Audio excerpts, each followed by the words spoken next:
As they had all entered the van, the tyres screeched as Lonnie floored it. "Why the heck are you taking 7th Street?"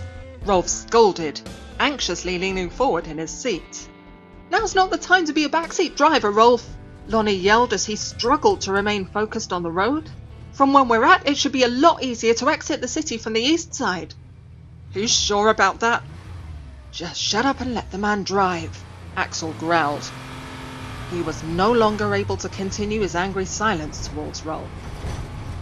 Rolf gave Axel a menacing growl and leaned over so they were face to face. Trying to ignore him, Axel continued looking ahead, paying attention to Lonnie's driving, but Rolf growled into his ear. "Listen, Lizard. You might see yourself as the face of the band, but if you tell me to shut up one more time, I'm gonna bust the rest of those scales right off that pretty face of yours." Keeping his mind on their dangerous predicament was all Axel could do to restrain himself from having another brawl with Rolf. "I'm gonna quit," Axel thought. "What choice do I have? If I survive this, I'm gonna have to quit." He looked at the floor to see his scaly tail swishing about. He tended to do this when he was nervous or feeling conflicted. It was one of those things like sighing or scratching your head. Axel's tail would subconsciously begin swaying left to right, and it was not until an acquaintance once pointed it out he even realized he did it. He released a deep sigh as he weighed the prospects of potential decisions, but realized that none of his options were favorable. After all, he'd left his former band to escape from a bad situation. And to think he was delusional enough to believe joining the Nightriders would be an improvement did little to increase his confidence in his decision-making. Sure, he was aware from the beginning of Rolf's infamous reputation as a hothead and difficult to work with. Indeed, it was common knowledge that Rolf was a loose fuse.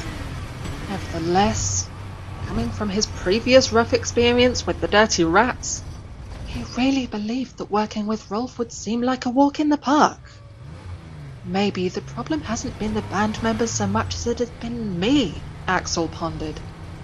After all, these were the people I chose to work with. Mother was right. She always told him that he was the most rebellious and stubborn hatchling she'd ever raised, and that he'd always acted before he thought. Heck, that was what she'd said about his decision to join a heavy metal band rather than work at the same job at the steel mill like his father. But no, stubborn Axel had to take his typical rebellious route, seeking fortune and fame to prove Mummy and Daddy that he was capable of so much more. In the midst of this disappointing day, the factory job was beginning to seem very inviting. As Lonnie drove down a deserted street, Axel exhaled and tried to calm himself. While he had troubles with Rolf, there were bigger matters now. The world had changed overnight.